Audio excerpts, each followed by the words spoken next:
Kupa e parë pikërisht shkon për festivalin Ditët e Naimit.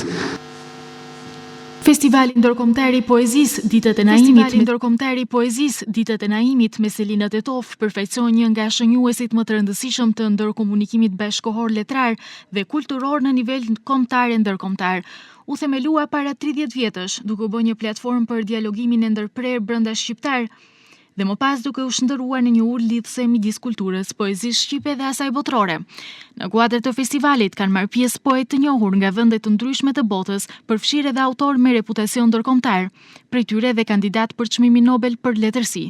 Ndër figurat më të shquara pjesëmarrëse është edhe poeti dhe shkrimtari i madh Ismail Kadare, i cili ka vlerësuar festivalin si një dëshmi të hapjes së kulturës shqiptare drejt Europës dhe botës. Këto pjesëmarrje kanë shndërruar festivalin në një hapësirë të rëndësishme dialogu ndërkulturor dhe afirmimit të vlerave universale të poezisë. Përveç veprimtarisë poetike, Ditët e Naimit ka realizuar edhe projekte të rëndësishme kulturore dhe institucionale, si ngritja e shtatores së Naim Frasherit në qendër të Tetovës, duke e bërë figurën e tij pjesë të kujtesës publike urbane. Përmes shtëpisë së vetbotuese, festivali ka botuar një numër të madh librash poetik të autorëve pjesëmarrës dhe të poetëve shqiptar, si dhe antologji në disa gjuhë. Gjithashtu ka organizuar konferenca shkencore, orë letrare, debate studimore dhe ka ndarë çmime të ndryshme letrare, duke u konsoliduar si një institucion kulturor me ndikim të qëndrueshëm në zhvillimin dhe promovimin e poezisë shqipe dhe të dialogut letrar ndërkombëtar. Shaipe Mërllahu është themeluesi dhe drejtori i cili për 3 dekada e drejtoi këtë operator kulturor, duke e bërë një nga festivalet e rëndësishme botërore.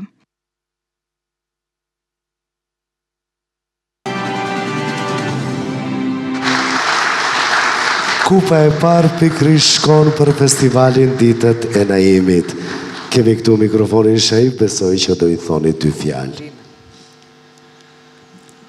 Dëshiroj të falenderoj Radio Televizionin 21 për këtë vlerësim që më bëri, që i bëri operatorit ton kulturor, i cili për 3 dekada arriti që të verë ura komunikimi në mes kulturave, letërsive dhe artit.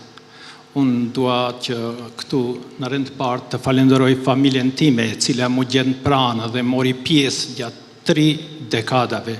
Gjithashtu, një falendrim dhe një urim dhe përgëzim shkon edhe për antarët e drejtorisë së festivalit për të gjithë dashamirët e kulturës, në veçanti për ata afarist të cilët mundodhen në momente kur drita ishte ndalur.